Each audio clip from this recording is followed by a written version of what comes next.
Hola, buenas madrugadas. Llegó el tiempo del misterio.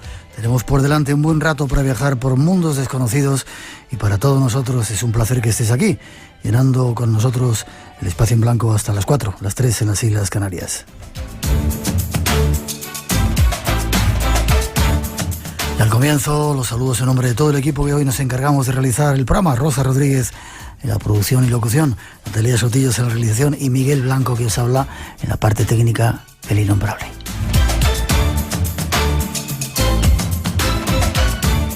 Abrimos canales de comunicación a través de las redes sociales, ya sabéis, buscarnos en el Twitter y en el Facebook a través del nombre Blanco Radio. Ahí estamos, los saludos para todos los internautas que nos acompañan y para todos los que ahora estáis llenando a través de Radio 1, Radio 5, la radio online, este espacio en blanco. Saludos también para los que están.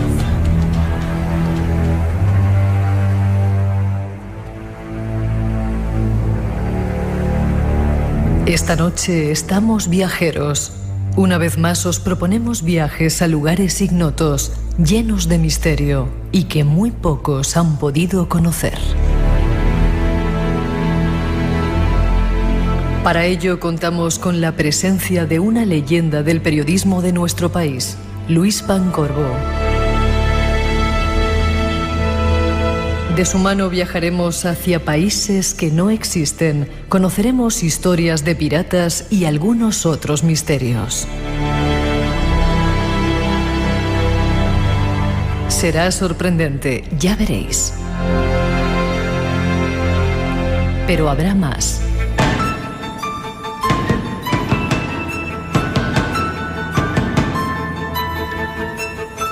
Algo que hemos llamado la generación de los Goonies. Un repaso de nuestro mundo a través de algunas películas famosas. Terminaremos el viaje yendo a los cielos a la búsqueda de aviones desaparecidos.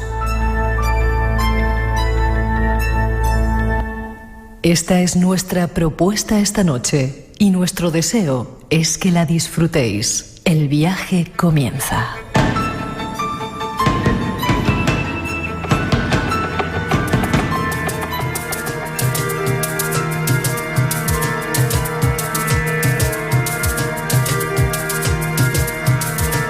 Ahí están nuestras intenciones para este programa especial de esta noche y solo nos queda saludar a nuestro primer invitado. Todo un lujo tener el programa, Luis Pancorbo. Buenas noches, Luis. Buenas noches, Miguel. ¿Qué tal? Un placer que estés con nosotros. Déjame que te presente y luego te digo cuánto te admiro, ¿vale? Doctor en Ciencias de la Información por la Universidad Complutense, referente en el mundo de la divulgación de la antropología y del periodismo viajero. Ha sido corresponsal en diferentes pueblos y sobre todo una serie que se llamaba Otros Pueblos, Televisión Española desde 1983, colaborador de multitud de diarios, hizo Los Reporteros, fue corresponsal de Radio Televisión Española en Roma y ahora, entre otras muchísimas cosas, ha escrito un libro que se llama Al sur del Mar Rojo, viajes y azares por Djibouti, Somalilandia y Eritrea. Que sepas que he sido siempre un seguidor de tus programas como un loco. Bueno, Miguel, no me abrumes antes de empezar. Sí, pues empiezo, me acuerdo que eso ya no era tan pequeñito, ¿no? Pero me ponía delante de la tele a ver tus reportajes de todas esas partes del mundo. ¿Cómo se puede viajar tanto? Bueno, en aquel tiempo se podía, ¿verdad? Con Televisión Española, porque ha sido de esta casa durante muchos años. Pues he tenido antes de Televisión Española y después de Televisión Española y durante que duró Otros Pueblos 35 años. O sea que ha sido una parte muy importante de mi existencia y de mi trabajo, ¿no? Pero la verdad es que el gen nómada lo tenía antes y lo sigo teniendo, ¿eh? ¿Sigues viajando, claro? Sí.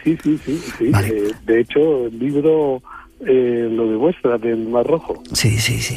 Déjame que ponga una cosa que te va a recordar seguramente algo del trabajo que hiciste aquí. Muchos de nuestros oyentes que son más jovencitos quizá no recuerden esa serie de Otros Pueblos que yo recomiendo. Se puede buscar por ahí en el podcast de Radio Televisión Española y vais a alucinar con lo que ha viajado este señor, pero ya veréis cómo era y lo que nos contaba.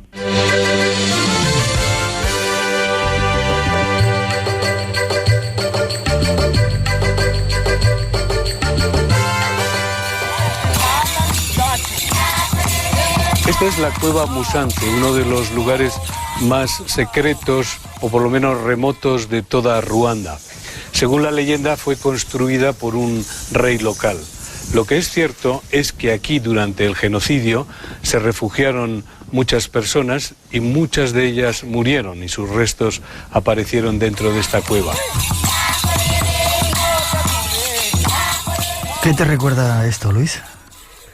Bueno, ese no es el viaje más grato personalmente, pero necesario, emocionante, porque revivir el genocidio, que en fin, no está en carne viva, pero están los huesos por todas partes, hay recordatorios, hay cementerios de las matanzas que hubo en Ruanda. Los Hutus y los Tutsis.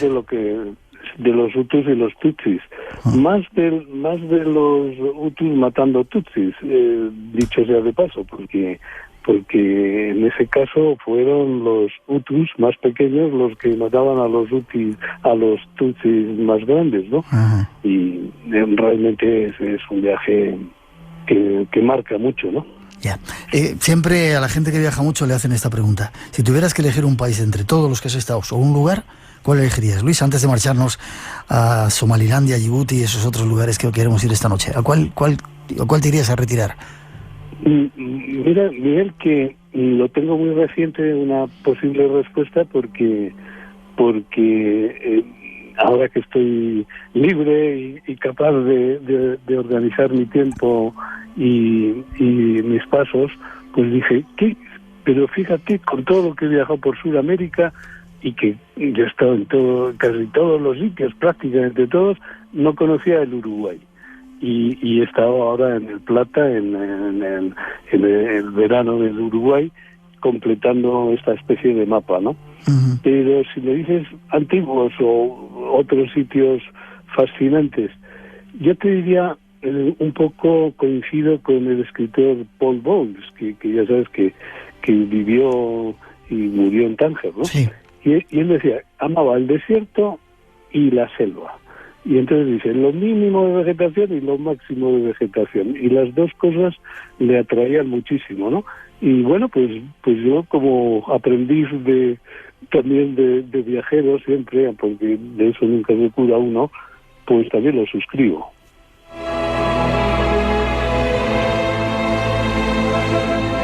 Esta noche, Luis, vamos a hacer un viaje por al sur del Mar Rojo, pero quiero un día tenerte para hablar de dioses. Has hecho libros hablando de ellos y conoces muchos dioses de muchos países, ¿verdad? Sí, pero no me miran, ¿no? ¿No te miran? No, es muy importante porque en la India, como bien sabes, el objeto fundamental de la religiosidad popular india, de la India, de los hindúes, es ir a un templo y hacer una cola tremenda para practicar el darshan. Pero el darshan no es que el individuo mira al Dios, sino esperar que el Dios le mire a uno, ¿no? Y por lo tanto, eso, si se realiza de esta forma, pues el fiel se queda ya contentísimo, a lo mejor después de hacer una peregrinación tremenda que le ha costado semanas y una buena fortuna, ¿no? Pero bueno, yo creo que los dioses a mí no me han mirado todavía, aunque yo los he querido atisbar, ¿no? Ya, antes de meternos en ese viaje, ¿te ha mirado la muerte alguna vez? ¿El peor sitio donde hayas estado, o donde peor lo hayas pasado en esos viajes que te has hecho por casi todo el mundo? Pues Ruanda es acongojante, ¿no?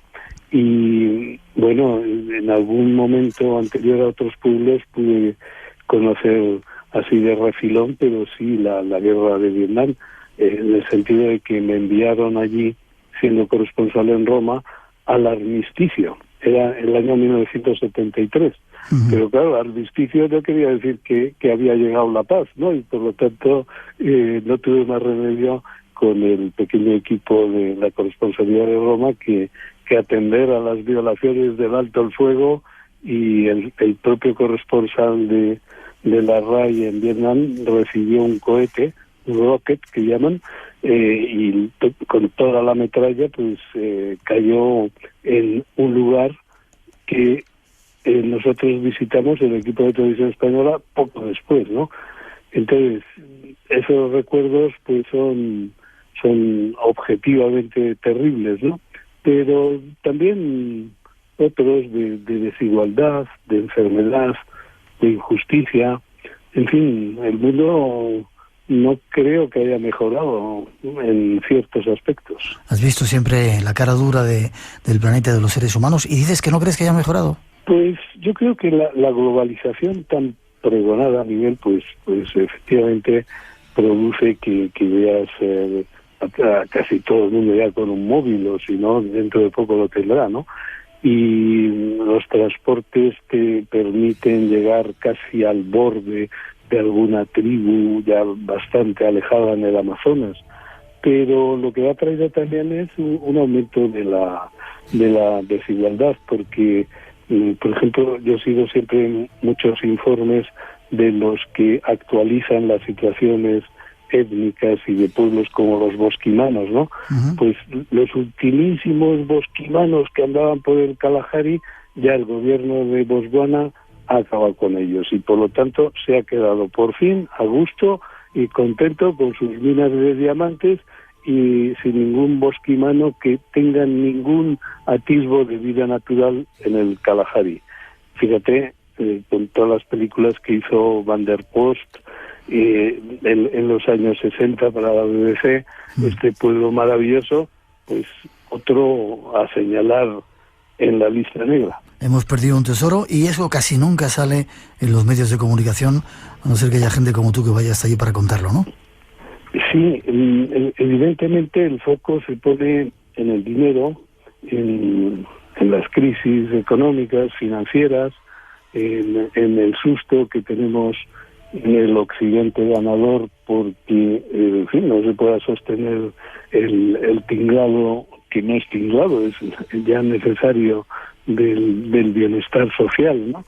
Pero más allá, es decir, ir hacia al fondo del barril, hacia los indígenas, que en realidad son indigentes de este nuevo mundo, aunque tengan una camiseta, ¿no? Pues eso pocas veces se hace.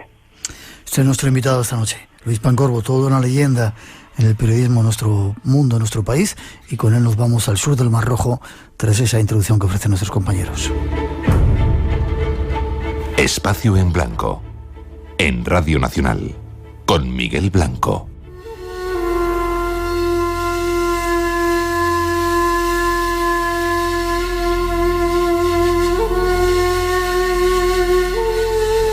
El Cuerno de África es un lugar solamente conocido por las noticias, a veces un tanto preocupantes.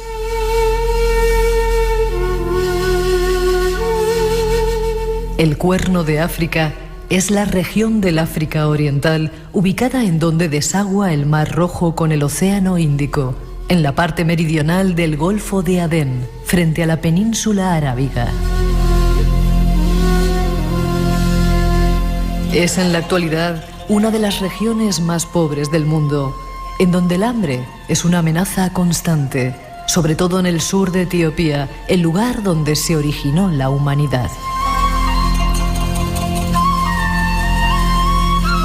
Está conformado por la totalidad de los países de Somalia, Djibouti, Eritrea y Etiopía. El Cuerno de África cubre aproximadamente 2 millones de kilómetros cuadrados y está habitado por más de 100 millones de personas. En él se concitan algunos lugares llenos de misterios que esta noche deseamos conocer en compañía de nuestro invitado. La primera pregunta, Luis, ¿a quién se le ocurre, en su sano juicio, ir a un sitio como este? Bueno, perdón, no sé si está muy mal o... ¿Cómo te vas al Cuerno de África? Pues porque nadie quiere ir, ¿no? Y bueno, pues yo ya tengo un poco cubierta también la mochila con sitios que todo el mundo desea ir y hace muy bien, ¿no? Por ejemplo, a la India o a Japón, yo qué sé, a muchos sitios. Pero a Eritrea, en parte por la dificultad técnica de conseguir un visado y darse una vuelta, a Djibouti y a Somalilandia, que es una parte de Somalia, bueno, pues realmente es un territorio bastante virgen para el que quiera escribir y ver y observar y caminar un poco, tampoco hay que exagerar. Ya. ¿Tuviste muchas dificultades para poder entrar? En Eritrea sí, Eritrea es un poco, lo digo así para los posibles viajeros, pues una especie de Vietnam del Norte, ¿no? O sea, es un lugar muy sellado después de tener una guerra terrible de 30 años con Etiopía, y por lo tanto pasan olímpicamente de recibir turistas, viajeros o visitas, en fin, no tienen ningún interés, y por lo tanto cuesta muchísimo conseguir un visado, y si te lo dan es para hacer una especie de círculo en torno a la capital Asmara, pero vamos, un círculo con un diámetro de 100 kilómetros, y en fin, que no puedes ver ni te autorizan a ver más. Es un sitio muy difícil de África, en ese sentido, por entrar. Luego, en fin, ayuda a que fue colonia italiana, claro. Ya. ¿Cómo son estos países? ¿Cómo es desértico, el Mar Rojo súper lleno de esos reflejos azules y corales, o es otro aspecto el que te dan estos países? Bueno, la gran ventaja, Miguel, es que una vez que nadie quiere ir, disfrutas como un enano del Mar Rojo, que, en fin, después de la guerra, por ejemplo, en Eritrea se ha recuperado completamente y son unos fondos marinos espectaculares. Había un explorador y un submarinista italiano, Folco Quilici, que fue un poco el equivalente a Cousteau en Italia, que decía, para mí, es decir, para él, lo mejor en cuestión de submarinismo y de peces de colores y de corales es el Mar Rojo, y tenía razón, porque es verdaderamente una concentración bellísima, ¿no? Y bueno, pues tiene también muchos encantos, pero ciertamente tienes que superar algunos hándicaps. Por ejemplo, en Djibouti, el calor más aplastante del mundo. Yo creo que no hay otro sitio que haga más calor que Djibouti.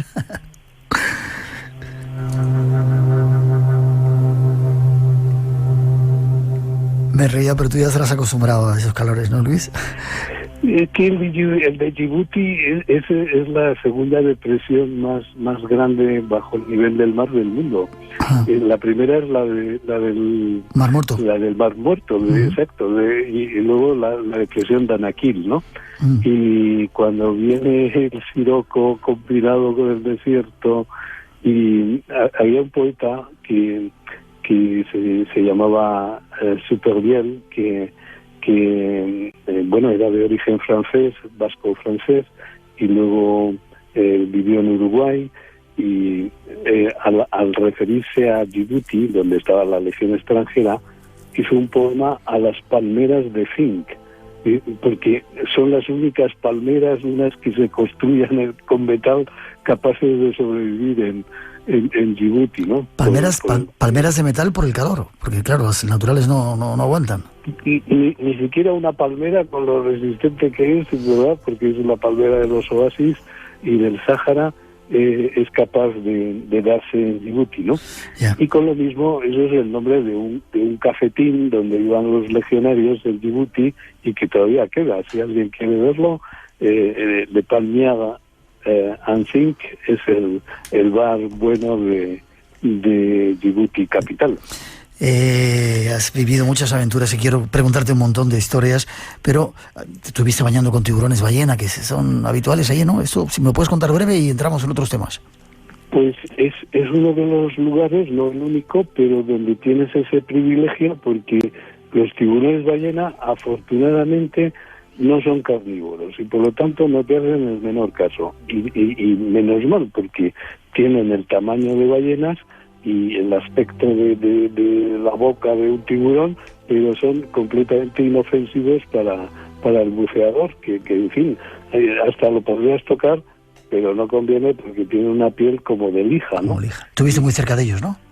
Sí, a punto me acordé que decía el instructor, no lo toques, porque siempre dices, joder, ya dentro de poco, o dentro de extendiendo la mano un poco más, ya lo puedo tocar a un tiburón ballena. Qué suerte.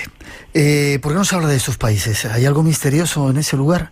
Hay riquezas también, y quizá por eso hay que estar calladito para pillarlas. Bueno, Djibouti tiene que traer todo de Etiopía, ¿no? Hasta la luz, ¿no? Y es carísima, por cierto, y la luz es esencial en Djibouti para el aire acondicionado, para los frigoríficos. Pero en fin, primero fue de la región extranjera, ahora los Estados Unidos tienen allí una base, y bueno, pues con ciertas subvenciones y muchos organismos ahora que vigilan la piratería del Mar Rojo, pues va adelante, ¿no? Pero más interesantes y más grandes que Djibouti, que después de todo es la Somalia francesa, ¿no? Pues es la Somalia inglesa, que sí estuve, que es Somaliland, un país que se declaró independiente, se segregó del resto de Somalia, y bueno, pues dicen que no lo reconoce nadie, por cierto, ni siquiera en la Unión Africana, pero bueno, pues tienen su moneda y tienen su bandera y tienen su ejército, y es muy interesante ir a un país que no existe, ¿no? Eso me provocó tanto que un día me presenté en el aeropuerto de allí y te hacen un visado en el mismo aeropuerto y pude visitarlo un poco, y es un país muy interesante. Ahora en la segunda parte del programa vamos a hablar de esa Somalilandia, ese país que no existe. Hay una costumbre curiosa que es el cat, un alimento para santos. ¿Qué es eso que toman allí? Bueno, alimento... Eso lo he cogido de tu libro, ¿eh? El alimento para santos. Sí. Bueno, el cat produce... Es una especie de anfetamina, ¿no? Es como...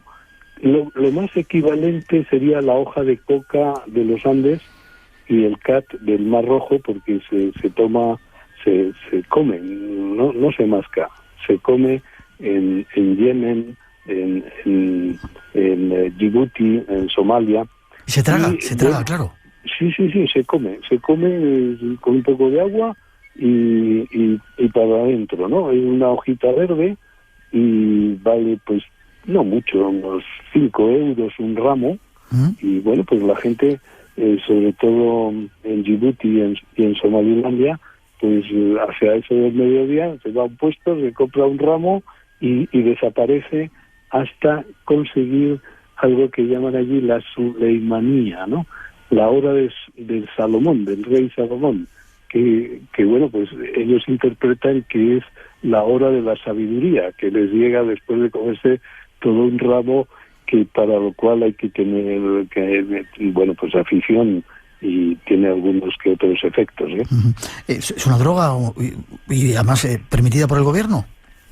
Vamos, es que el gobierno hace reuniones sin que, vamos, si no hay CAT, no hay reunión, ¿no? Y lo consideran un elemento de concordia para ponerse de acuerdo los diversos clanes que en Somalia son los que generan luego los llamados y conocidos señores de la guerra, y en fin, toda esta enorme división que hay en ese país, ¿no? Pues a veces se aplaca comiendo el cat. Pero luego pues hay su ramito más caro, más barato, el más lujoso, y uno diríamos que puede ser para ellos como para nosotros un Mega Sicilia. Bueno, pues ese es el guarata. Pero a mí el que más me llamaba la atención cuando lo vendían allí en Hargeisa, en la capital de Somalilandia, era uno que lo llaman B6111. B6111. B611, ¿no? Y entonces yo digo, bueno, ¿y por qué llamáis a este cat de esta forma tan rara? Y entonces esto se tiene que leer así, o se tiene que entender así. B es por la palabra árabe baraka, la suerte divina, la suerte loca, en fin, que se consigue solamente por gracia divina. Y 611 es la fecha del año de la revelación de Mahoma. Y justo ese es el mejor cat de todos, con ese nombre. Te invitaron a tomarlo, según cuentas en tu libro, ¿no? ¿Lo probaste?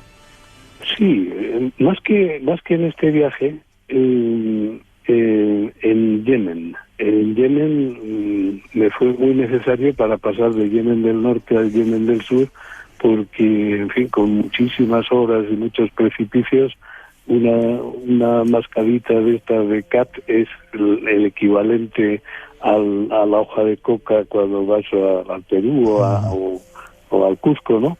Y bueno, pues te elimina algún que otro fantasma y sobre todo el soroche, ¿no? Que no te dé el mal de altura, ¿no? Este es nuestro invitado. Estamos viajando con él al sur del Mar Rojo. Hay un país que no existe que queremos visitar ahora. Estás en el Espacio en Blanco, un programa especial. Antes que nada debo presentarme. Soy una pantera negra, Bagheera. Voy a contarles la historia de un niño llamado Mowgli. Esta semana hablamos del libro de la selva de Rudyard Kipling. Jardines en el bolsillo. Yo soy originaria de la ciudad de Manchester. Dios mío, qué curioso. Recordamos la cantante calva de Eugene Onesco, recorremos la obra de Marina Svetaeva y recuperamos 88 sueños de Juan Eduardo Cirlot. Sábanas azules van cayendo del cielo y recubren las casas. Jardines en el bolsillo, con Pilar Martín. Los lunes a las 5 de la madrugada en Radio Nacional de España.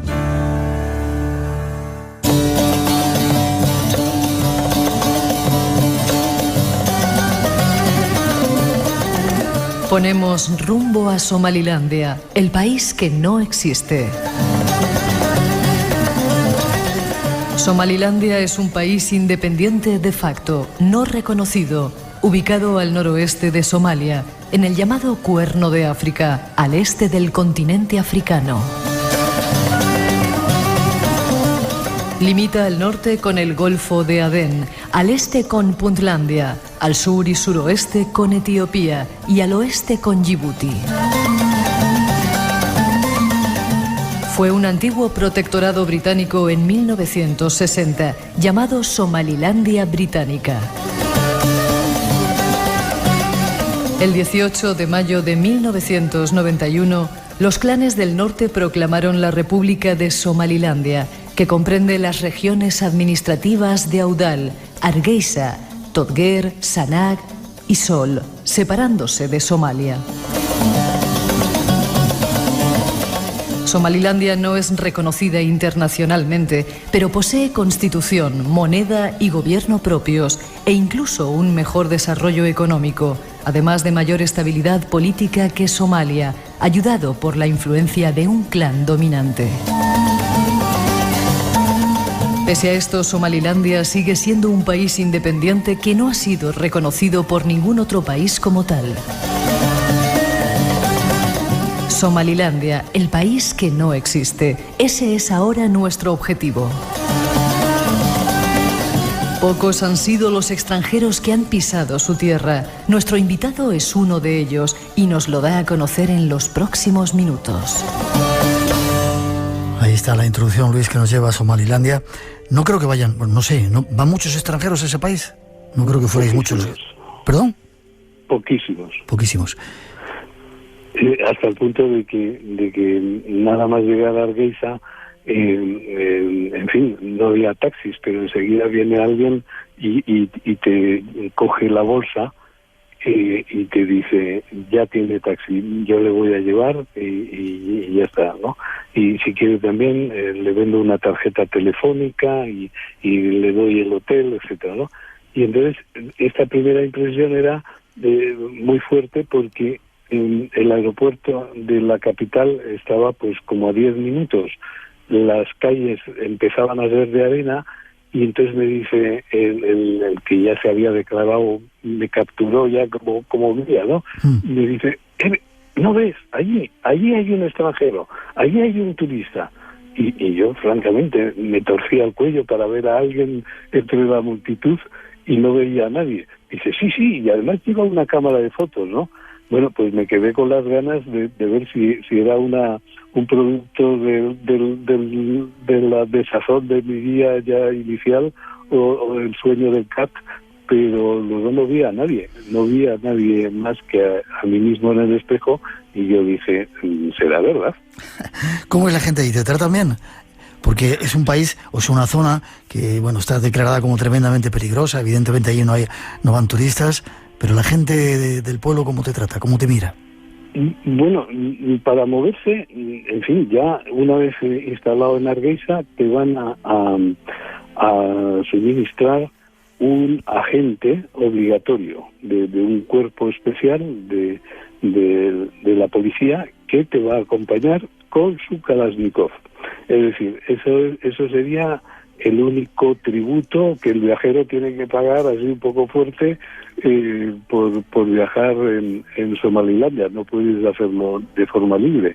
Él se va a sentar en el coche donde tú estés o en el taxi con su Kalashnikov, pero bueno, al final una persona muy simpática, un cabo concretamente, y que, bueno, pues al llegar a ciertas poblaciones, pues desaparecía porque siempre tenía allí un primo, o mejor una prima, y por lo tanto, bueno, pues esa te hacía disfrutar de algunos momentos de no estar en una vigilancia tan fuerte para tu protección, es decir, para que no te secuestren, no seas objeto de algún atentado, como si eso lo pudiera evitar. Pero como gesto me gustó, sí. ¿Hay tesoros, hay riquezas en la zona? Es el país que tiene más camellos en relación a la población, y por lo tanto su mayor riqueza, su mayor exportación son los camellos, y bueno, pues cuando son de carreras, eso sí les da dinero porque van todos a los Emiratos, a Arabia Saudita, pero el resto de verdad son piedra sobre piedra y arena sobre arena, de forma un poco no tan deprimido como el terreno como en Djibouti, sino con ciertas lomas y tal, pero recursos de cierta importancia, aparte de cabras y camellos, pues no los he visto, ¿no? Vale, lo que sí viste y estuviste fueron unas pinturas extrañas que había. Cuéntame un poco esa aventura y dime tu opinión. ¿Qué eran eso que estaba ahí reflejado? Bueno, en un gran canchal allí entre montes, en un sitio que se llama Las Gel, pues es uno de los lugares con pinturas rupestres, yo diría, más ricos de toda África, con lo cual me estoy exponiendo mucho porque tenemos las pinturas de Argelia, de Tassili, del Tassili, del Hogar, todo esto, y tenemos las de Sobilo en Botswana, ¿no? Que se le llamaba el Louvre de los bosquimanos, ¿no? En pinturas rupestres, pero por las dificultades políticas y bélicas de Somalia y por siempre la lejanía de estos lugares, pues no se conoce Las Gel, y es un lugar fantástico de pinturas de hace unos 5.000 años que hablan de una civilización, hablan con sus magníficas pinturas, de una civilización que tenía evidentemente a la vaca como punto fijo, como punto de atención, como riqueza y como todo, ¿no? No voy a ya decir que era una diosa, pero bueno, son unas vacas muy adornadas, de grandes cuellos, enormes. Los hombres, en cambio, son puntiformes, son minúsculos. En fin, ahí lo importante es la vaca. Yeah. Y lo curioso es que ahora no hay ni una vaca en el país. Es decir, lo que sí evidencia es que ha habido un cambio climático en estos 5.000 años, de tener un país con pastos suficientes para tener vacas, a tener un país donde las cabras sobreviven y los camellos, y gracias, ¿no? Según he estado leyendo en tu libro, que me lo he leído en nada, he de decirte, en esas pinturas también había, quizá tú que no estás metido en estas cosas del misterio, no sé, no lo interpretes así, ¿no? Pero tipos un tanto raros, altos, con como escafandras o círculos en sus cabezas, ¿los vistes? No, en Las Gel no he visto así este tipo de pinturas. Más bien las figuraciones humanas son puntiformes y son muy esquemáticas, como en el arte esquemático y levantino que tenemos aquí, ¿no? Pero el culto de la vaca es evidente, y sí que bueno, pues lleva evidentemente a una raíz, a una procedencia que tiene que ser Egipto. En Egipto la diosa Hathor, sobre todo en ese templo que le hizo casi desmayar a Champollion, el de Endera, ¿no? Que es, yo creo, lo más bonito que he visto yo en Egipto, ¿no? Pues bueno, ese es el templo de la diosa vaca Hathor, la que entre sus cuernos pues lleva el disco del sol, ¿no?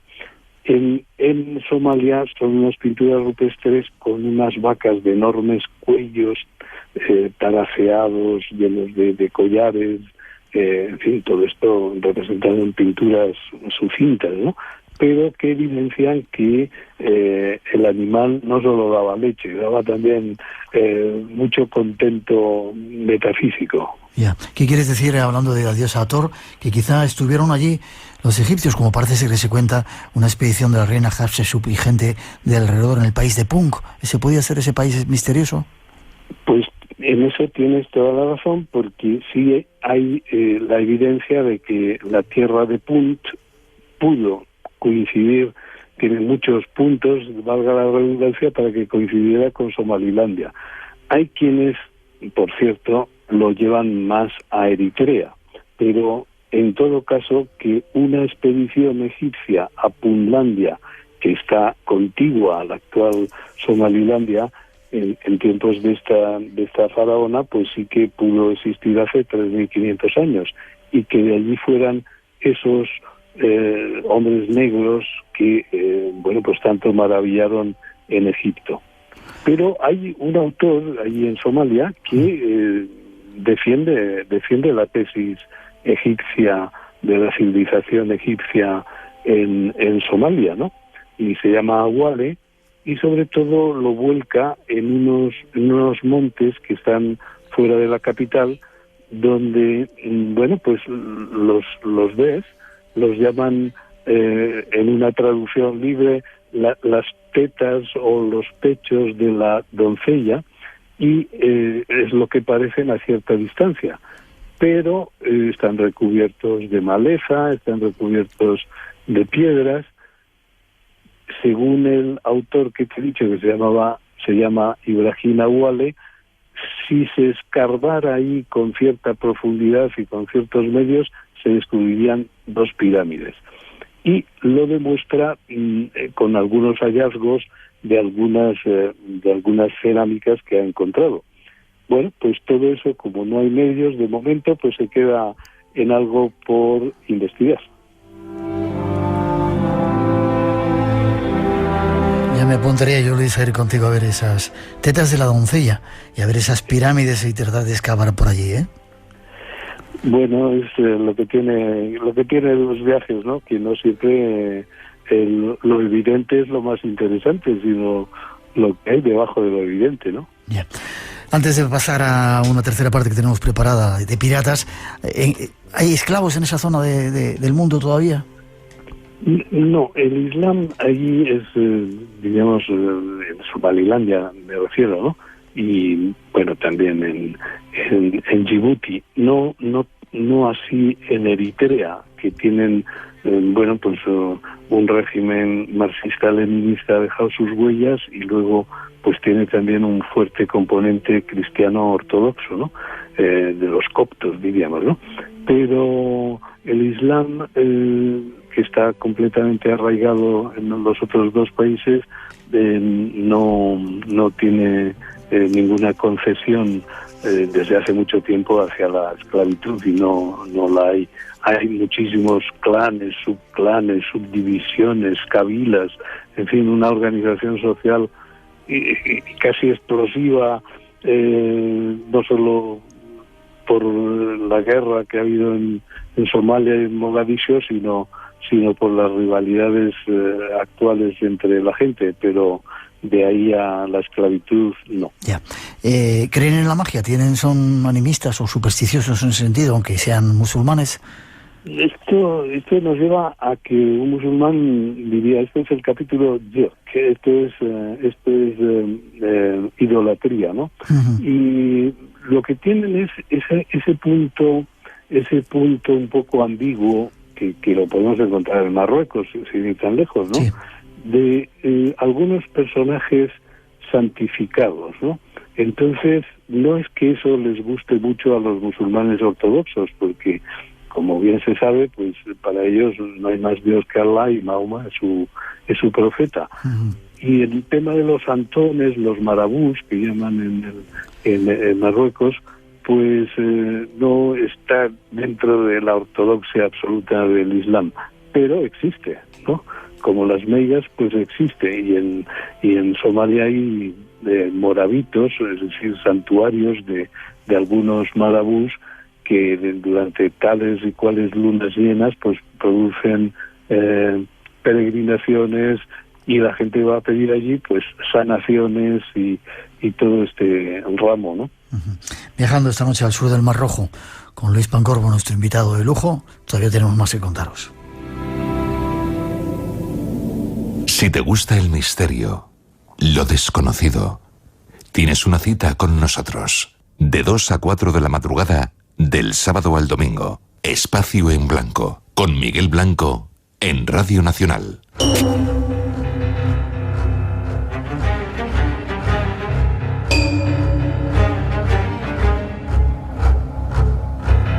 La piratería marítima es un crimen ancestral que sigue muy presente en pleno siglo XXI y representa una gran amenaza para la seguridad marítima internacional. A pesar de que en Occidente es un fenómeno prácticamente inexistente y que suele evocar a personajes de leyenda de otras épocas, muchos países en vías de desarrollo la padecen de forma muy real y persistente. En África, esta amenaza se ha hecho notoria en las últimas décadas y alcanzó su culmen con el auge de los ataques piratas en las costas somalíes hace apenas unos años. Hace poco más de un lustro asistimos al radical incremento de la actividad pirata en las aguas del Cuerno de África y el Golfo de Adén. En Somalia, paradigma mundial de Estado fallido, la situación de extrema pobreza y las débiles estructuras estatales hicieron que cientos de jóvenes vieran en la actividad pirata una forma rápida y efectiva de ganar dinero. Es por ello que las organizaciones piratas no lo tuvieron nada difícil para reclutar a nuevos integrantes. A lo largo de la costa se crearon varios asentamientos de piratas donde se acuartelaban para dirigir las operaciones. Los piratas somalíes, a diferencia de los asiáticos, acostumbran a ir fuertemente armados con armas automáticas y lanzagranadas y suelen llevar a cabo sus ataques lejos de la costa. Piratería y otros misterios de esta zona es lo que ahora queremos conocer de la mano de nuestro invitado. Luis, cuando hace unos cuantos años escuchábamos hablar, quizá muchas veces por primera vez, de esta zona, era por los piratas. ¿Por qué en esta zona había tradición antiguamente o de repente surge el fenómeno de estos piratas marinos? Bueno, siempre fue una zona, diríamos, sujeta al contrabando de armas. Ya, por ejemplo, Djibouti en época francesa, pues de allí se pasaban armas para Etiopía, pero ciertamente hace, vamos a poner, unos 10 años, 7 tal vez, empezó a tomar un auge tremendo la piratería en el Mar Rojo, en todos los sitios que habéis mencionado en el reportaje, que está muy bien, por cierto. Y entonces hubo muchísimos secuestros de naves comerciales que atraviesan la puerta de Bab el-Mandeb y entran en el Mar Rojo y posteriormente se encaminan al Mediterráneo. Eso suponía, hasta hace muy poco, el 50% del comercio mundial y sobre todo de la carga petrolífera, ¿no?, que venía de Persia y de los Emiratos, etcétera, ¿no? Y por lo tanto, todo este tema se tuvo que tomar medidas que se han reflejado en una operación Atalanta en la que participan pues prácticamente todos los países occidentales, es decir, de la OTAN y luego también Japón, España tiene un destacamento en Djibouti, y entre la eficacia de la operación Atalanta, por ejemplo, España tiene destacados allí aviones y dos barcos. Entre la eficacia de la operación Atalanta y la crisis económica y petrolífera y la bajada de los precios, en fin, por todo ese conjunto de factores, ahora ya se calcula en un 30% del tráfico comercial mundial el que atraviesa esa zona delicada. Y ya no hay tantos piratas.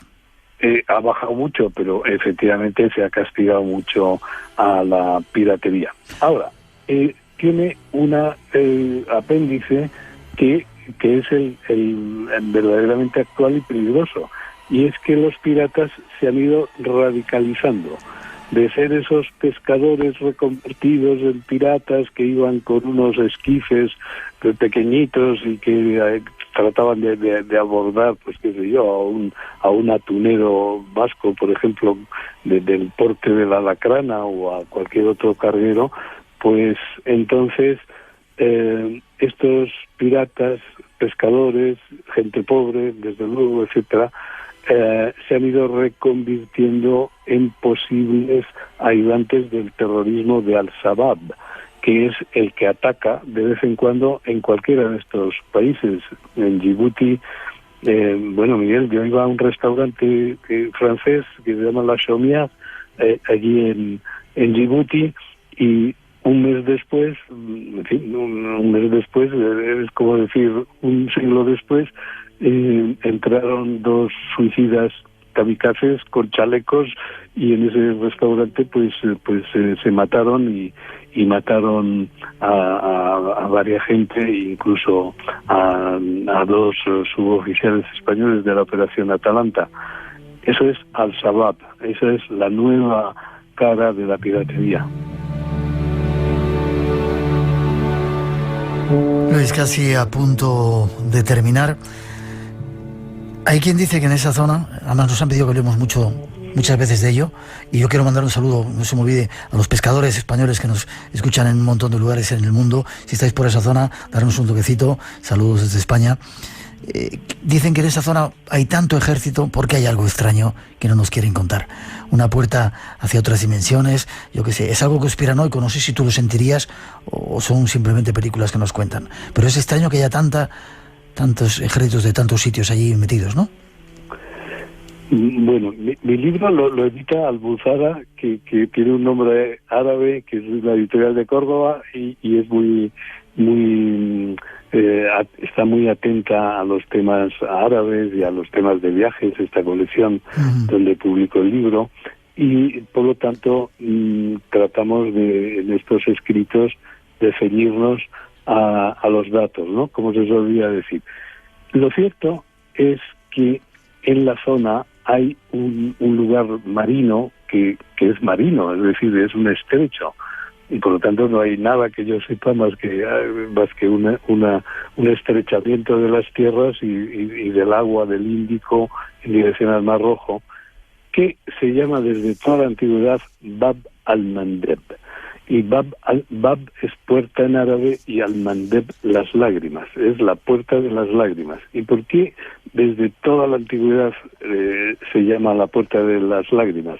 Por la cantidad de naufragios y la dificultad de cruzarla, por la conjunción de mareas y vientos, etcétera.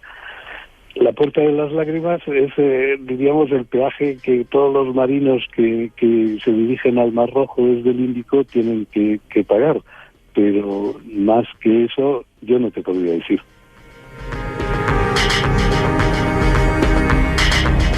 La puerta de las lágrimas. Luis Pancorbo estuvo con nosotros. Luis, ha sido un placer. Espero que te hayas sentido cómodo en el espacio en blanco.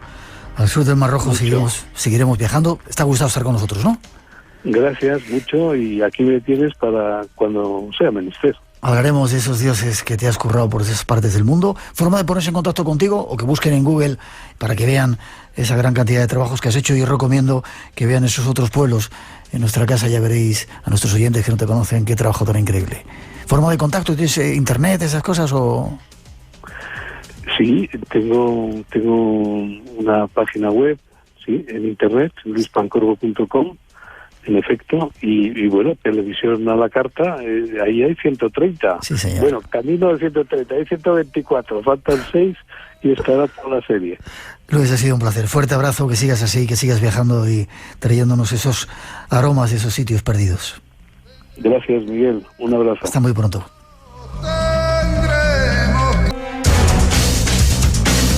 Son las 3:06, 2:06 en las Islas Canarias. Regresamos tras las noticias. El misterio vuelve otra vez a las ondas de vuestra casa, la de la radio, aquí en Radio Nacional, Radio 1 y Radio 5. Gracias por seguir a todos ahí en directo en nuestra sintonía, Radio 1 y Radio 5, a todos por descargarnos y hacer uno de los programas más descargados de toda la radio. Es un placer estar con todos vosotros, también a los que nos escuchéis a través de la radio online en más de 106 países, me parece, de todo el mundo. Un placer. Y ahora nos vamos de viaje, pero antes presentaros a los invitados que han venido a vernos. Buenas noches, Jordi. Hola, buenas noches y Tashi Delek. Bien, yo eso no lo sé decir ya. Oyente también, seguidor del programa, ¿no, Jordi? Sí, desde hace mucho tiempo. Se nota que eres inteligente. José Sáez de Heredia, ¿lo he dicho bien? Sí, buenas noches. Buenas noches, gracias por venir también. Tú estás en Madrid, Jordi viene de Cataluña también, ¿no? Sí. Sois codirectores de un documental que se llama Earth Sutra. Earth Sutra, el Sutra de la Tierra. ¿Y qué significa y qué queréis o qué habéis querido contar con esa historia? Aunque ya adelanto, no nos vamos a meter en cuestiones políticas. ¿Qué quieres decir o qué queréis decir con ese documental? El Sutra de la Tierra es hablar del planeta Tierra a través de una cultura como es la tibetana. Una cultura de paz, de compasión y que nos puede servir pues para solucionar muchas cosas a nivel planetario. Esa es la esencia y el concepto del documental. Vale, esta noche vamos a intentar averiguar algunas de esos aportes o aportaciones que puede hacer el Tíbet a pesar de la situación que está viviendo, en la que no vamos a entrar por el momento. Tras esa primera introducción vamos a seguir hablando de este asunto. 900-137-137 en nuestro teléfono por si queréis preguntar o intervenir en el programa de hoy.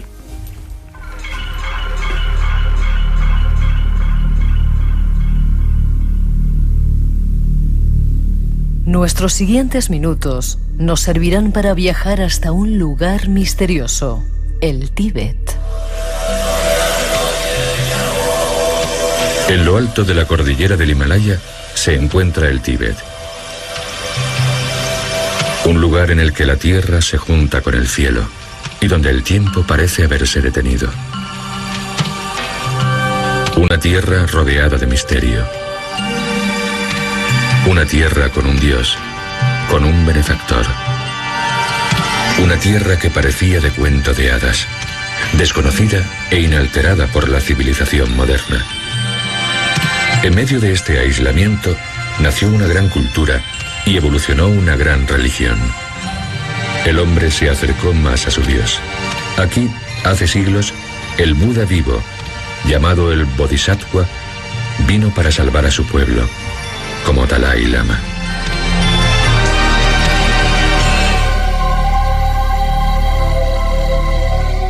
En nuestro estudio hemos reunido a un grupo de expertos, incluido un lama. Junto a ellos vamos a tratar de conocer algunos de sus misterios.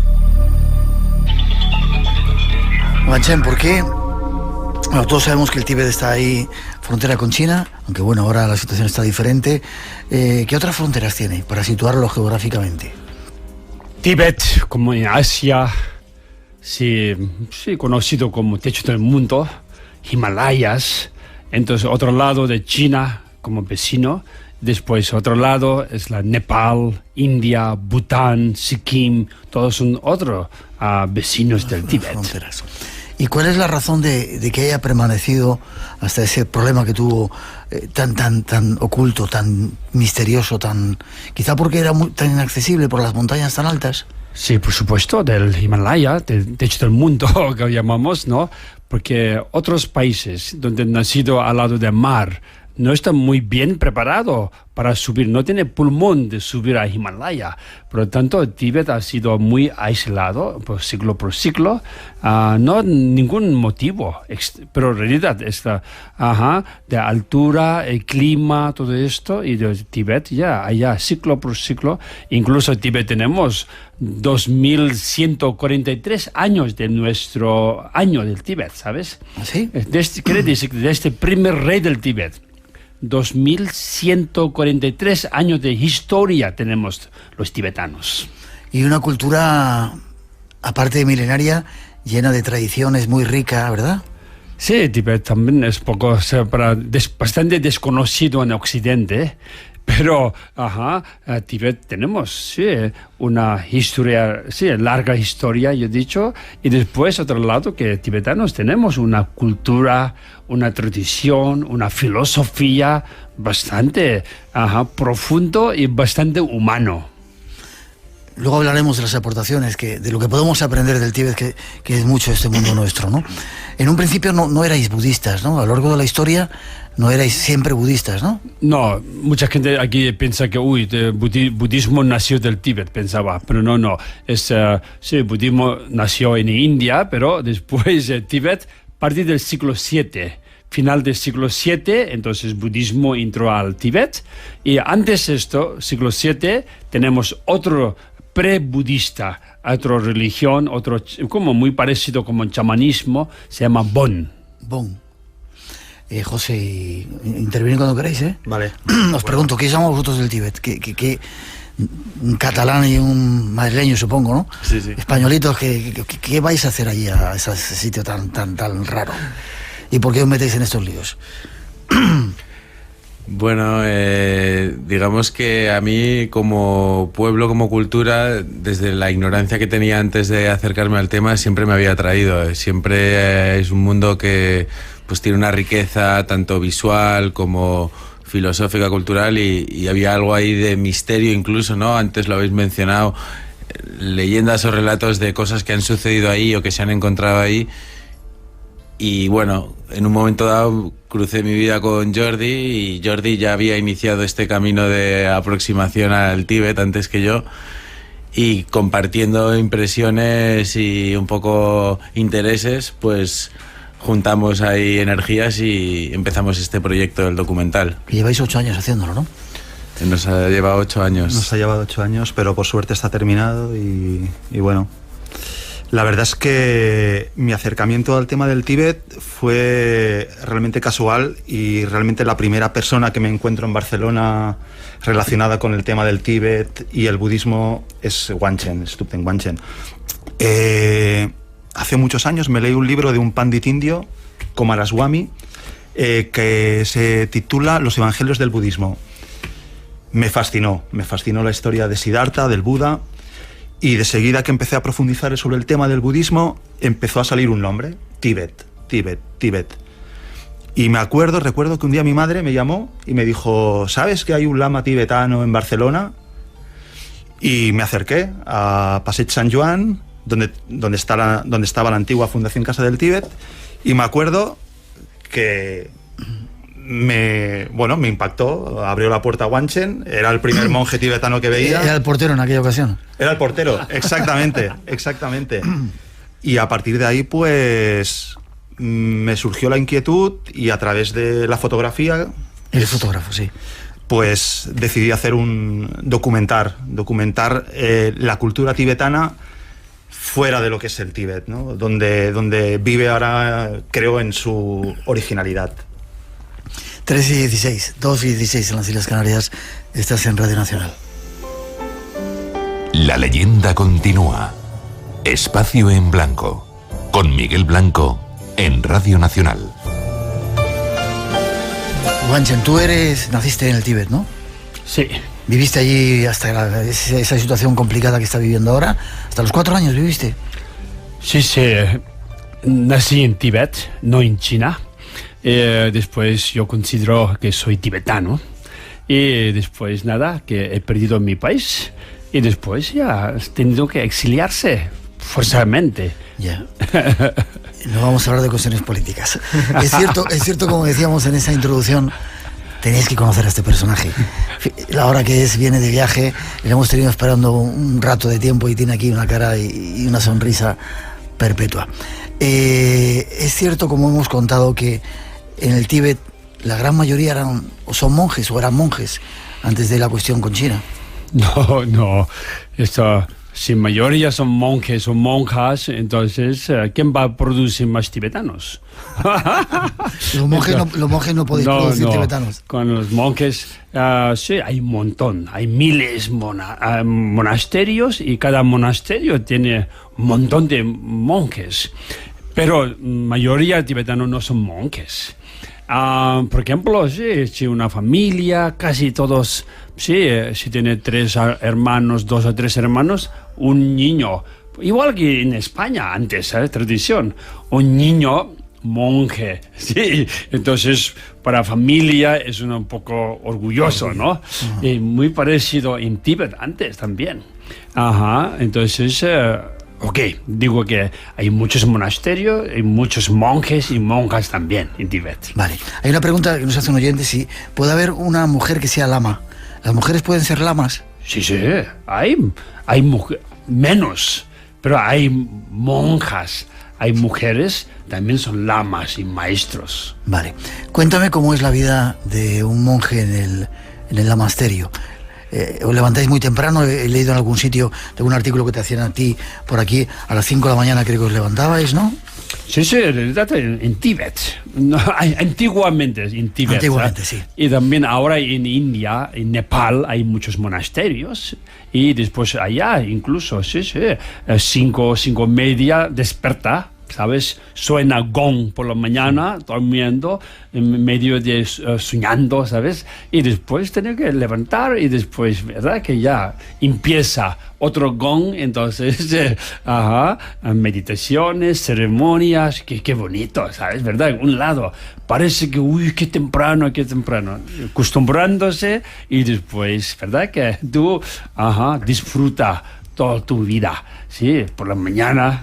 desperta, motivar y meditaciones todo el día, ¿verdad? Que calma, sonrisa. Y aunque encontrar problemas, es muy normal. En este mundo, ¿quién no tiene problema? Todo el mundo tiene diferentes tipos de problemas, ¿no? Pero en Occidente también, algunos no son problemas, porque gente piensa que es problema, ¿sabes? Creando. Nos creamos los problemas, Sí. En el caso, yo hablando, y después incluso Dalai Lama, a las 3:30, Dalai Lama desperta y empieza sus meditaciones, ¿no? Bien, es diferente. Ahora en Occidente, en Barcelona, yo no puedo levantar a las 5, porque yo me voy a la 1, a las 2 a dormir. Ahora mismo estamos ya las 3:20, estamos hablando, ¿sabes? Pero en el monasterio, en India, todos los monjes están roncando ahora.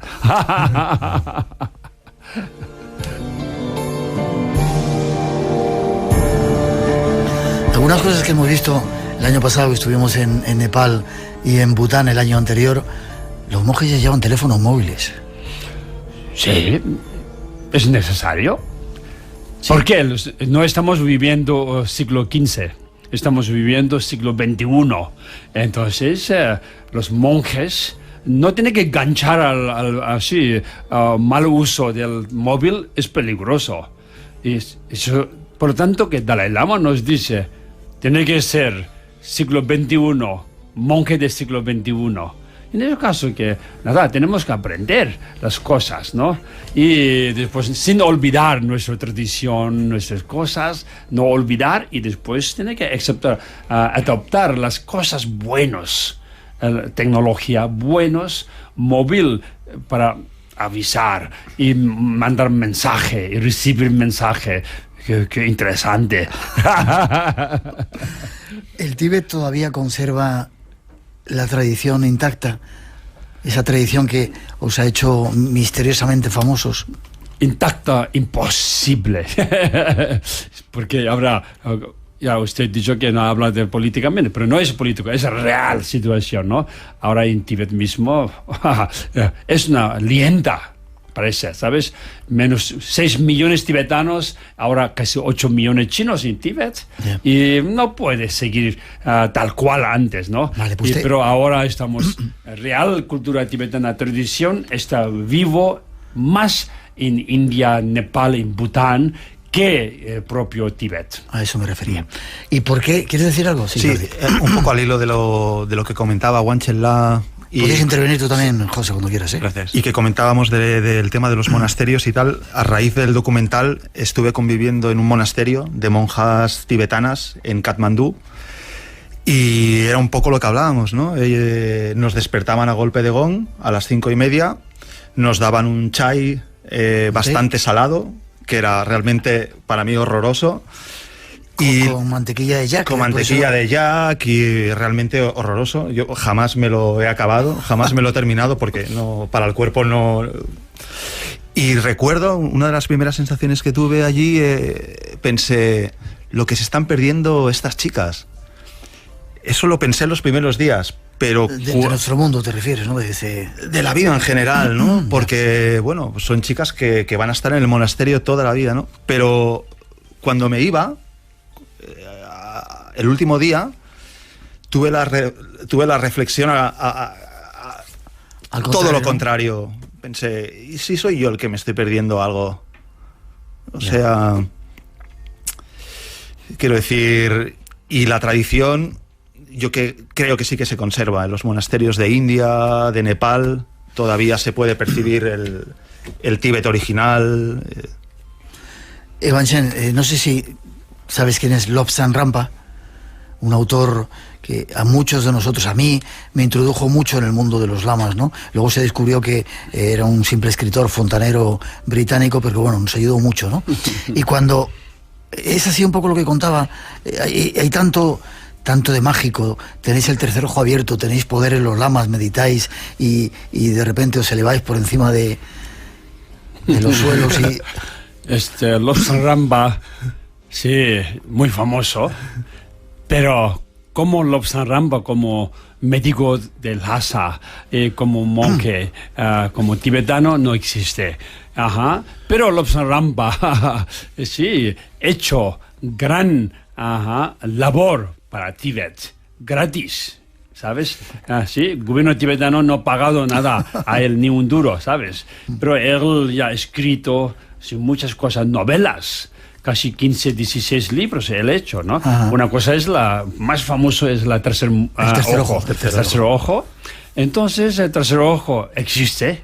En realidad, el concepto existe en el hinduismo, en budismo, tercer ojo, pero no como el explicado, ¿sabes? Tiene que martillo, tiene que tirar, abrir, después... Eso es tortura también. Sí, esto. Entonces, tercer ojo es la cosa que, verdad, que es una realización, es una visión más allá, entonces más sabiduría. Cuando uno practica más, cuando que sepa más cosas y menos desconocido, entonces conocimiento, decimos despertar la mente y más sabiduría y ojo de sabiduría se llama. Yeah. Entonces simbólicamente en muchas pinturas, muchas estatuas en hindú y en budismo, pinta aquí, ¿sabes? En tercer ojo, eso es símbolo, pero quiere decir que más que dos ojos hay más allá, una sabiduría de conocimiento que ve, que conoce más allá. En el caso que eso, pero Lobsang Rampa, nosotros decimos que una buena persona ha sido, pero a él mismo, ¿sabe? Un lado, buena persona, ¿por qué? Es gratis propaganda del Tíbet. Mucha gente ha conocido el Tíbet a través de sus libros. Y otra cosa es él mismo ganó después de su libro, entonces ganó bien, hecho buen dinero, pero bien, beneficio a ambos, ¿no? A mí me introdujo mucho en toda esa serie de enseñanzas y por eso te pregunto, ¿es cierto que se puede a través de la sabiduría y de la meditación llegar a adquirir, no sé si llamarlo poderes, esos dones especiales de adivinar el futuro, conocer pensamientos de los demás, etcétera, etcétera? Lo que llama más la atención, visto desde fuera. Sí, hay también, Pero en realidad la meditación y todo esto, el motivo principal no es para conseguir más poder, no. Pero todas las meditaciones, hay lamas o monjes en Himalaya todavía, hay años meditando y en la montaña, en cuevas, hay todavía, ¿sabes? En el caso, para ellos, el propósito principal es conozca ellos mismos mejor y que tengan más compasión, más amor y después más sabiduría. ¿Para qué? Para beneficiar a otros, no para controlar y tener más fama y más poder. Y automáticamente eso es recibiendo. Por lo tanto, hay muchos en el budismo, ¿no?, de las realizaciones, ¿ok? Ver, incluso mente de otros, leer mente, ¿no? Y también algunas veces levitaciones. También muchas veces hablaba en libros. Sí. Existe, no es la broma, ¿sabes? Levitación existe, sí. Y después, calor interior se llama, ¿no? En Himalayas, en nieves, en hielos, y sin zapato andas y no tiene frío, porque calor interior se llama, sí. Esas cosas, no solo, no estoy contando cuento chino, ¿vale? Esa es la verdad. Es que tal, e incluso últimamente los científicos americanos dicen, ¿cómo es posible? En nieve sudando. Entonces, ya he hecho pruebas. ¿Sabes? Incluso muchos maestros lamas fueron a América científicamente, metieron dentro del congelador, sí. Y después, cuando abres, a veces lama congelado, ya está de hielos, está cayendo. ¿Y por qué? Mostraron, ¿no? Porque en este caso, bien, hay muchas cosas que no sabe, ¿cómo es posible?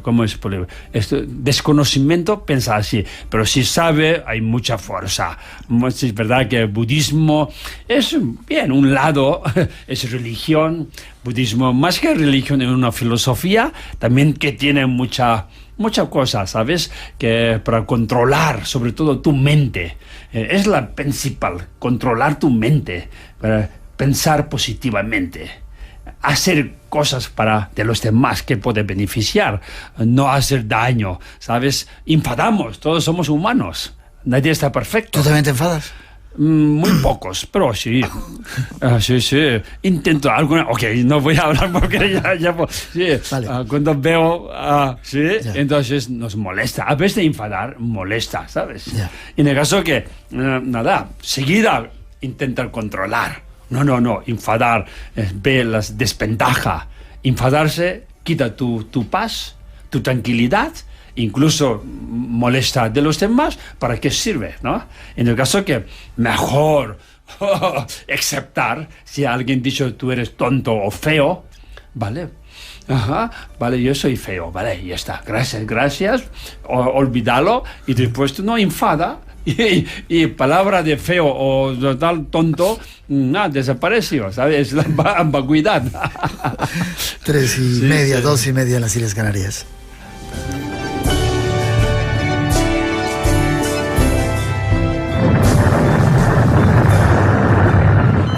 Ecuador te necesita para volver a latir. Entra en rtve.es/ayuda a Ecuador y colabora.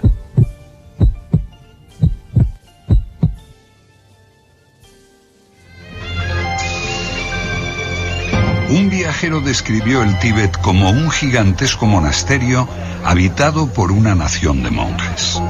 No es para menos. Se calcula que a mediados del siglo XX, 1 de cada 4 hombres vivía en un monasterio. En el caso de Lhasa, la ciudad santa, el censo eclesiástico ascendía a casi la mitad de la población. Más de 20.000 monjes habitaban los 3 grandes monasterios que rodeaban a la capital. Los monasterios de Ganden, Sera y Drepung eran conocidos como los 3 pilares del Estado, y sus abades integraban junto a los ministros del Dalai Lama el gobierno supremo del Tíbet.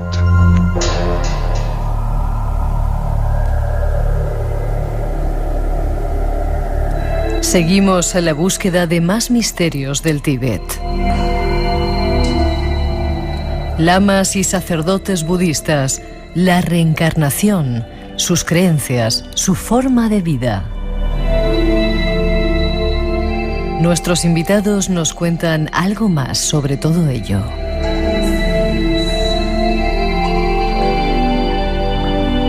Tratando esta noche de conocer un poco más ese mundo mítico que nos han contado a veces del Tíbet. No te he preguntado los primeros viajeros que llegaron al Tíbet. Y insisto, Jordi, si le dejamos hablar, él hace el programa solo, o sea, que intervenid cuando queráis, ¿eh? Vale. Los primeros viajeros que descubrieron el Tíbet, ¿quiénes fueron? Los primeros occidentales, me refiero, que se dieron cuenta que había ese mundo. Sí, bastante, varios, no muchos, ¿sabes? Es muy difícil acceso y, por ejemplo, Alexandre de Vigny, una francesa también, sí, costó mucho entrar. Final, ella ha podido, sí, no sé, como, imitando, vestiendo como tibetana, monja, entonces poco a poco podido entrar en Tíbet. Sí, Alexander de Vigny también ha escrito muchos libros, sí, y fue muy bien. Después también hay 7 años en Tíbet. Henry Harrer también fue, ¿no? 7 años en Tíbet. También hay unas cosas, un monje católico, ¿sabes? También Antonio, ¿cómo se llama? También en portugués, sí, también entró al Tíbet, incluso llegó al Tíbet en siglo XIX final, y tenemos ahí unos testimonios, libros, y bien, no mucho, ¿sabes? Puede contar unos, después siglo XX, incluso algunos young husband de British, de Inglaterra, ingleses, cuando invadió a India. Entonces después de India, entonces entró al Tíbet. Son muy pocos, sí. Yeah. Hubo un viajero, Nicolás Roerich, que era un viajero ruso que, bueno, hizo un viaje durante muchos años y llevaba un estandarte, el estandarte del Shambhala, porque era su obsesión encontrarlo. Y bueno, hizo realmente una ruta que pasó por India, China, Tíbet, y su máxima obsesión era buscar el paraíso en el Himalaya, ¿no? En el Shambhala. Sí, es verdad también. Nicolás Roerich, ahora mismo en la Fundación Casa Tíbet de Barcelona, tenemos su exposición del Nicolás Roerich. Era pintor. De pintura, cómo fue su viaje, muy interesante. Vale, luego vamos a dar esa dirección, pero si queréis acercaros y conocer esa Casa del Tíbet en Barcelona. Cuando uno entra a un templo budista, lo que hemos visto en Nepal y en Bután, ¿no? Es muy oscuro, es extraño, ahí todo es muy raro, ¿no? ¿Por qué? Porque es por lo menos para nosotros los occidentales, ¿no?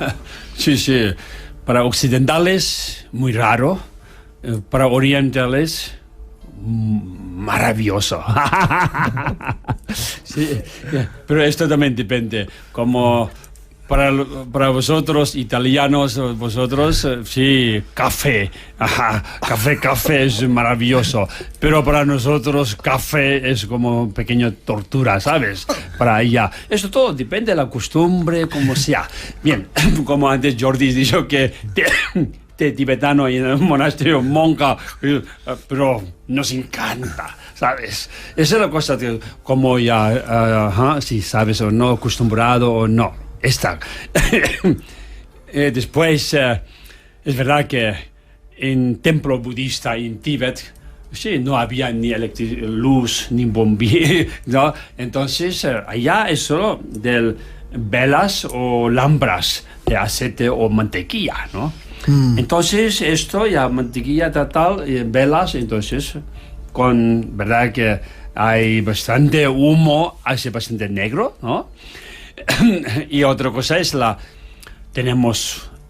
dejamos pared limpio, vacío, no. Todos los paredes nos pintamos o nos colgamos brocado, pintura, cosas así, pero muy bueno, ¿sabes? Porque si no, aquí en Occidente, hospitales, cuando entras limpio, ¿sabes? Dice, pero pared blanco, frío, ¿para qué? Entonces, tiene que pintar, ¿sabes? Buenos dibujos, colocar buenas fotos, colocar los enfermos, puede curar un poco antes de llegar al médico, ¿sabes? Porque fotos pueden inspirar, pinturas. En el caso que en Tíbet, es verdad que usted ha dicho, ¿no? De monasterios, todo lleno de colores, pinturas, tú desperta. Si tú estás muy soñado, tienes sueño, puedes ir al monasterio, puedes ver y olor de mantequilla. Qué bueno, sí, es bueno. Y mucho incienso también. Espera que ponga un poco de música y bebes agua. Vamos con más preguntas. Has estado con el Dalai Lama, ¿no? Has estado mucho tiempo viviendo con el Dalai Lama, cerca de él. Antes de venir a España, ya 11 años he podido vivir con Dalai Lama en su monasterio privado, ¿sabes? En India, Dharamsala. Ya sabes, Dalai Lama, cuando hablando oyentes alguna Dalai Lama en Tíbet. No, Dalai Lama ya hace 56 años exiliado del Tíbet y ahora vive en India como refugiado, ¿sabes? Entonces he tenido, verdad que gran suerte, honor para mí, ¿no? Un gran regalo en mi vida es que sí, encontrar con Dalai Lama y poder vivir con él y por lo menos poder aprender algo de él, ¿no? Un poquito de él. Aunque un poquito me llena mi corazón. Eso, sí. ¿Cómo es el Dalai Lama? Dalai Lama es, sí, como muy normal, simpático, humilde, muy humano. Sí, porque no... Él es muy famoso, ¿sabes? Uno de los más famosos del mundo, ¿sabes? Cierto. Sí, como Papa y Dalai Lama. Sí, pero Dalai Lama también, como ya llega a toda parte y después todos nos llena. Aunque un turista, un ateo, vas a Dalai Lama, ¿sí? Entonces, ¿verdad que es? No tiene que hablar, solo son su sonrisa y solo da mano, un foto con él, recuerda toda la vida, ¿sabes? Sí. Qué curioso, Jordi, José, cómo cierra los ojos cuando habla, ¿verdad? Como si estuvieras... Cierra los ojos cuando hablas y te metes ahí. Sí, yo estoy viajando. Viaje astral. No, broma. Sí, eso, algunas veces hablando cosas tal, tú sientes, ¿no? Hablar, sí. Vale, no tenemos mucho tiempo. ¿Cómo se elige el Dalai Lama? ¿Qué símbolos hay para que se sepa que eres la reencarnación de...? Esto es, para occidentales es un punto siempre curiosidad y quieres saber reencarnación, pero para nosotros, sí, los hinduistas, los budistas, reencarnación es muy normal. Cualquier persona, incluso los animales, ¿no? Que nace y vive, quien vive tarde o temprano nos tocará. Adiós, este mundo, esta vida. La muerte llega. La muerte quiere decir que la alma y mente sutil, conciencia, nunca desaparece, nunca muere. En el caso que... Entonces esto va a volver. Ok, entonces alma y mente sutil, ¿dónde va? Sí, hay paraísos, hay infiernos, habla, pero no es muy fácil ir al paraíso y nacer como infierno. Imposible no es, pero muy difícil. Entonces, ¿dónde va aquella alma? Entonces hay diferentes reinos, diferentes formas de nacer, volver, ¿sabes? Humanos pueden volver como humanos otra vez, pero algunos humanos, somos bastante bien, pero algunos humanos peor que animales, ¿no? Hay en este mundo. Entonces, aquí humanos siempre ya haciendo guerras, matando entre hermanos. Wow, esto, ¿verdad que? Entonces, hay, aunque infiernos, sí, como está, pero un concepto un poco diferente, ¿no? Como católico habla y no, infierno es mismo, pero por siempre no. Para nosotros, budismo, hinduismo, hablando infierno, pero infierno cierto tiempo. Por ejemplo, no sé, 50 años infierno o 100 años infierno o 1000 años infierno, pero después puedes salir. Y vuelves a reencarnarte. Sí. Entonces, reencarnaciones. Ok, hablando de este tema, entonces Dalai Lama, todos nosotros hemos reencarnado. que está oyendo ahora mismo, ¿no? Todos los seres reencarnados, pero no falta de nuestra sabiduría y memoria, entonces no recordamos. Yeah. Pero los Dalai Lama, no solo el Dalai Lama, hay muchos lamas, muchos maestros en Tíbet ya reconocidos, ¿sabes? Y después Dalai Lama mismo en Kundun, hay película Kundun, ¿sí? Entonces... Imprescindible la película. Sí, Kundun quiere decir Dalai Lama en tibetano, ¿sabes? Sí. Eso si no he visto a alguien, entonces míralo, ves Kundun película, entonces allá explica todo, ¿sabes? Proceso. Ahí puede hablar, pero falta de tiempo. Vale. De Martin Scorsese, la película. Yo quería leer unas palabras de la biografía del Dalai Lama sobre su reencarnación. Es corriente que los niños que son reencarnaciones recuerden gentes y objetos de su vida anterior. Algunos de ellos hasta pueden recitar las escrituras sin habérselas enseñado todavía. Todo cuanto yo dije había hecho pensar al Lama que al fin podía haber descubierto lo que buscaba. La comisión entera vino a hacer más pruebas. Trajeron 2 rosarios negros idénticos, uno de los cuales había pertenecido al 13º Dalai Lama. Cuando me ofrecieron ambos, según se me ha referido posteriormente, elegí el del Lama y me lo colgué al cuello. Etc, etc.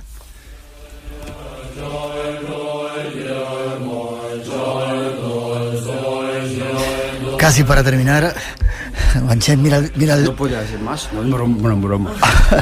¿Qué puede aportar el mundo del budismo tibetano, de Tíbet, al mundo civilizado en el que estamos? Nada más, pero un poco es la cosa, sí, aprender un poco de la esencia de la filosofía budista, igual que otras religiones, en Biblia, en Corán, todos hablan igual, esencia es misma. ¿Sabes? No hay diferencia solo el budismo. Budismo es una tradición vivo, todavía maestro a discípulo, entonces no solo teoría, es práctica.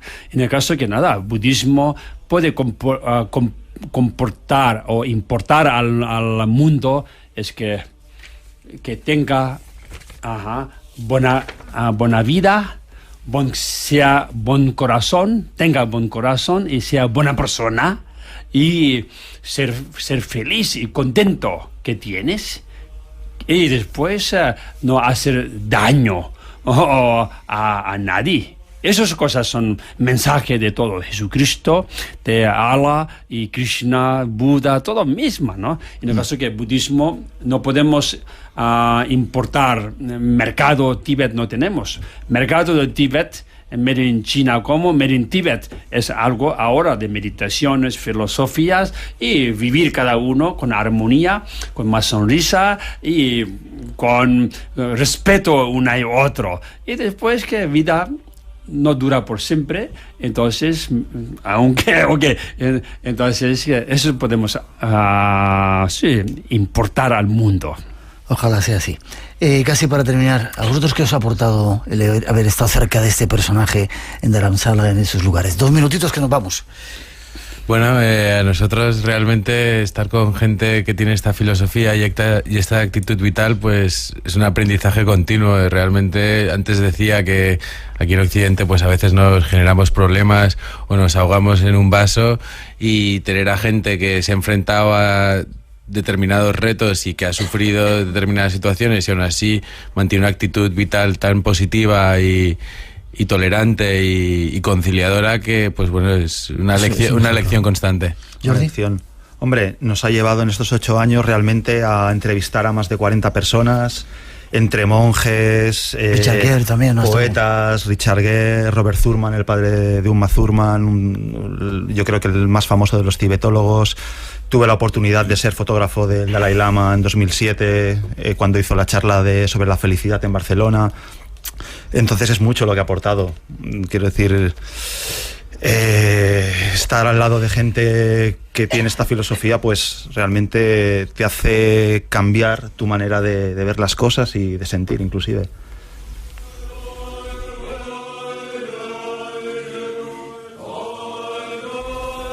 Para despedirnos, ¿dónde se puede ver ese documental que habéis hecho, ese producto de 8 años de trabajo? Pues mira, Earth Sutra ahora mismo se puede ver en la web de antropodox.com. Antropodox.com, que es una campaña que estamos haciendo.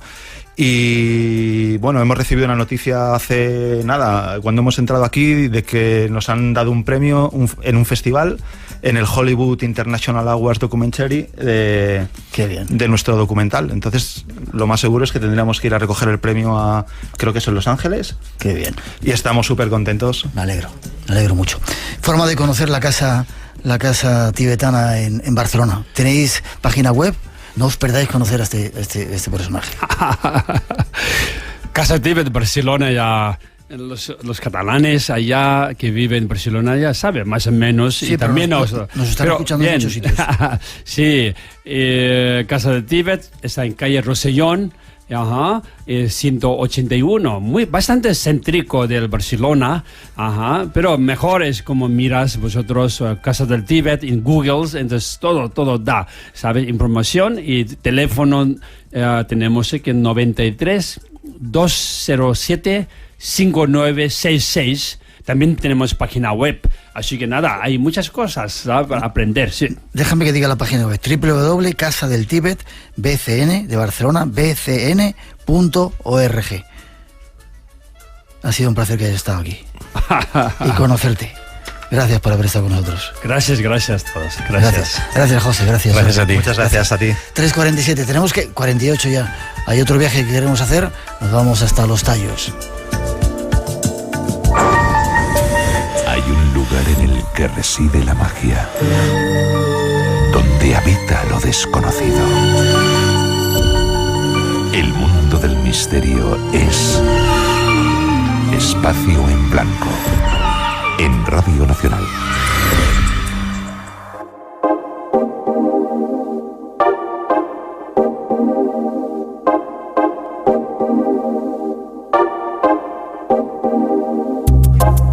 Próximos minutos queremos llevaros a uno de los lugares más inaccesibles de este planeta, en plena selva. Pocos seres humanos han conseguido llegar hasta allí y quizá ahí estén algunas de las claves de esta civilización nuestra desconocida todavía.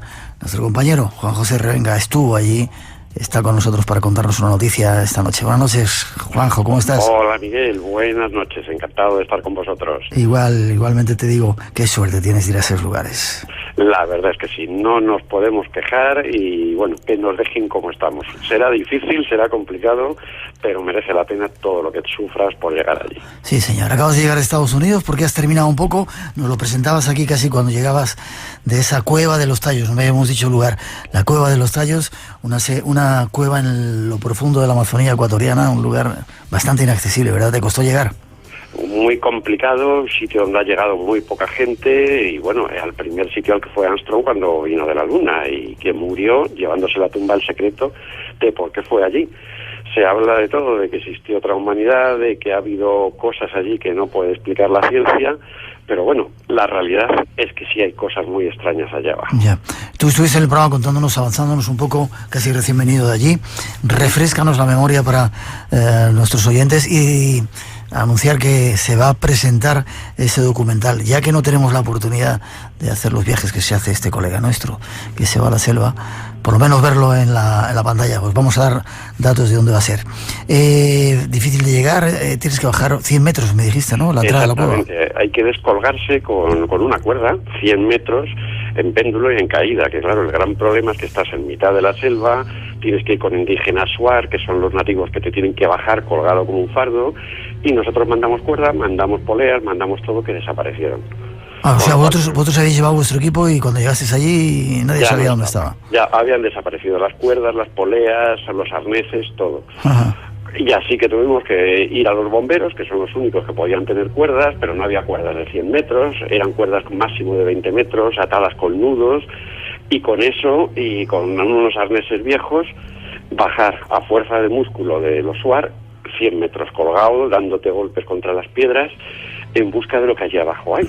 que lo que hay abajo ahí mereció la pena a pesar de todo. Ya nos contaste alguna cosa que creo que nos vas a repetir, pero bajar será bastante fácil. ¿Subir luego como a puro tirando de vosotros? Tirando de nosotros como un saco, porque claro, al tener nudos no puedes rapelar ni puedes hacer nada. Simplemente te sacaban. Yo había contratado a 5 SWAT para sacarnos, se habían largado 2 ya, claro. Solamente quedaban 3 y las mujeres de los caballos para poder sacarnos de la cueva. O sea que la subida fue pues mortal, dándote golpes, porrazos, arañazos, pero bueno, solamente ver la luz del sol. El primer momento que piensas al salir dices, aquí no vuelvo yo en la vida, pero al minuto 2 ya estás deseando volver a bajar.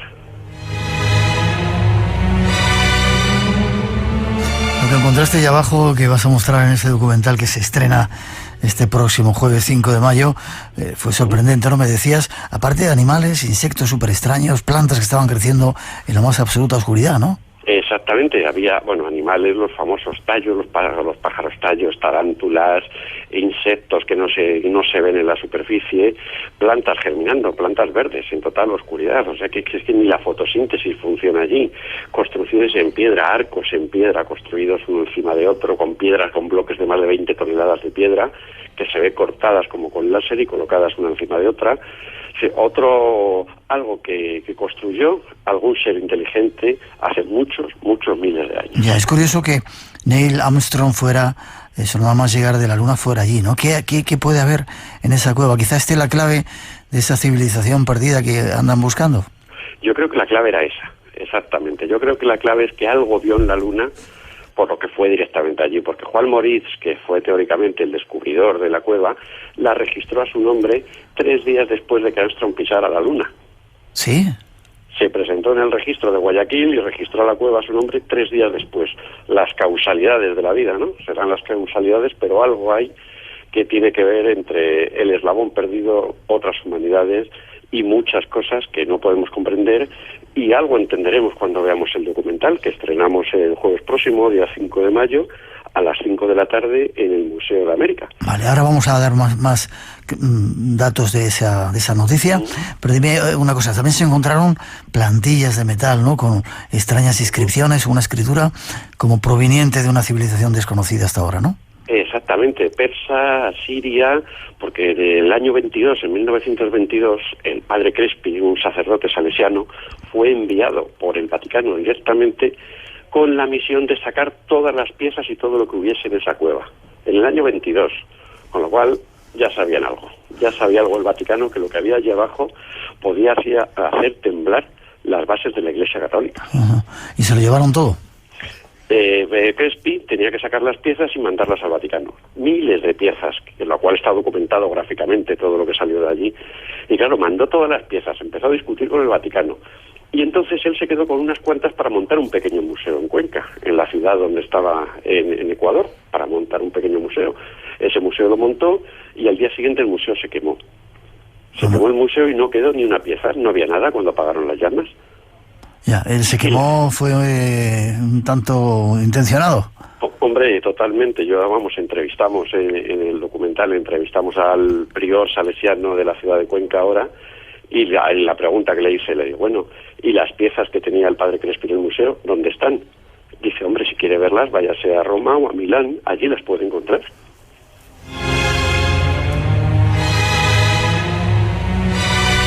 Bueno, se ha hecho, gracias al trabajo, yo estuve viendo algunas de las fotos que traías impresionantes, un documental en donde está también otro colega tuyo, otro JJ Benítez en este caso, ¿no?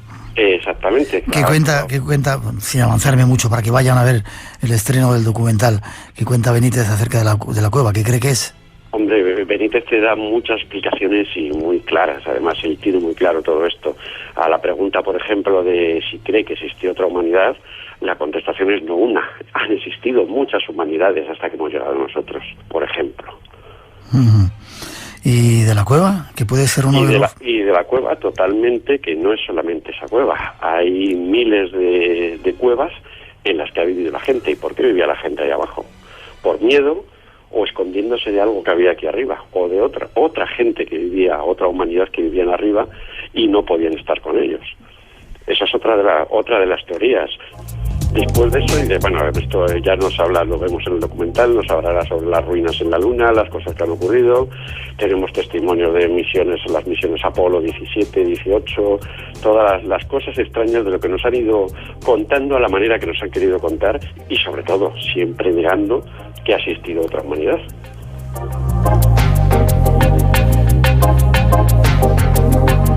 Y aquí va la noticia, como hemos avanzado. Expedición a la Cueva de los Tallos, estreno del documental, próximo jueves 5 de mayo a las 17 horas. Me decías que en el Museo de América, ¿no? En la antigua casa donde había un montón de misterios, ¿no?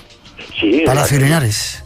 Sí, no, el Museo de América. El Museo de América es diferente a la Casa Blanca. Me confundo. El Museo de América es el que está en Moncloa, en la Avenida Reyes Católicos 6. Vale, entonces no vayáis al Palacio de Linares. Museo de América, Avenida Reyes Católicos número 6, a partir de las 5. ¿Entrada gratuita? Entrada gratuita, caben unas 200 personas, o sea que lo antes que se pueda estar allí, nos vemos y por lo menos intentaremos aclarar un poco o que cada uno piense lo que realmente hay detrás muchas cosas en esta vida.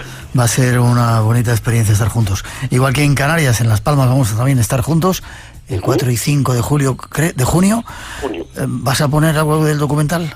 Sí, llevaremos fotos, daré una conferencia sobre la cueva y aparte llevaré el documental también y podremos verlo allí. 5 de mayo a las 17 horas, Museo de América, Avenida Reyes Católicos, aquí en Madrid, y habrá más citas con Juanjo Revenga. Juanjo, se te aprecia, se te quiere, fuerte abrazo, seguimos aventuras. Muchas gracias por todo, Miguel, un abrazo. Hasta muy prontito.